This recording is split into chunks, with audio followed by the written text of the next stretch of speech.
And for this, I'm going to go into Jewish teaching, which is, this is Hebrew up here. I'm reading it from right to left, and it's only consonants. Makom kavua, zman kavua. You want to have a set time and a set place where you do this work.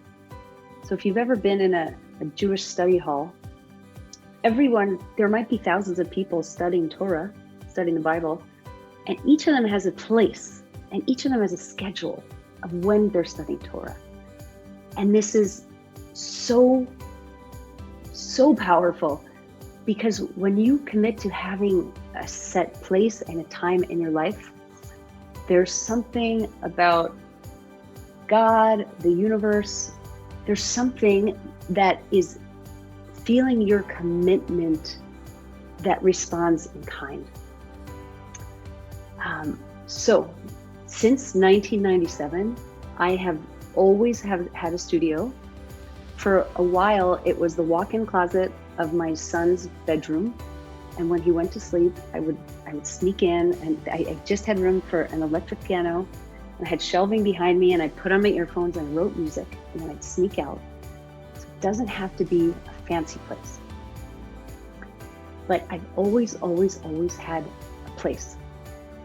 Until we came to Israel. We came to Israel in August of 2019. We were going to be here for a year.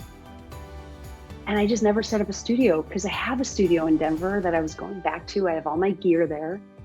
And I didn't. And then we were here for a year and 2 months and 4 months and a year and a half. And then just one day, I realized what was happening to me, because I didn't have a space.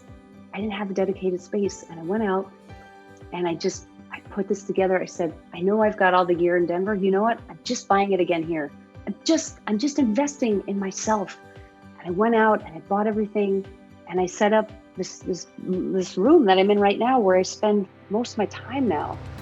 And it was like, as soon as I set that space up, the songs were flowing, and people were calling me, and people were contacting me for song commissions, and people were contacting me about coaching. It was like everything. It's like that commitment that I'd always had, because I didn't make that commitment in time and space, like on a physical plane.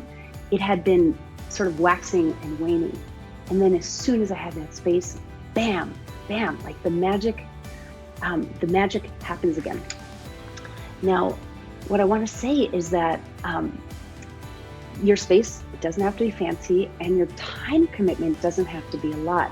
Now, I don't think Joyce is on our call live, but Joyce, if you're watching this in the replay, I haven't forgotten that Tuesday mornings from 8:30 to 9 a.m., that's your writing time. So Joyce is, she works, she's a single mom, she has dogs, she has a home, she has a lot going on. But the sacred time for her, at least, when we were working together, I don't know if I haven't been in touch with you in a bit, Joyce, but is that half hour a week. And it's so powerful, even just to have half hour a week when you're saying, this is my commitment to me, this is my commitment to my writing, or to what I want to be doing. So your space doesn't have to be fancy, and your time doesn't have to be great, but the commitment has to be solid.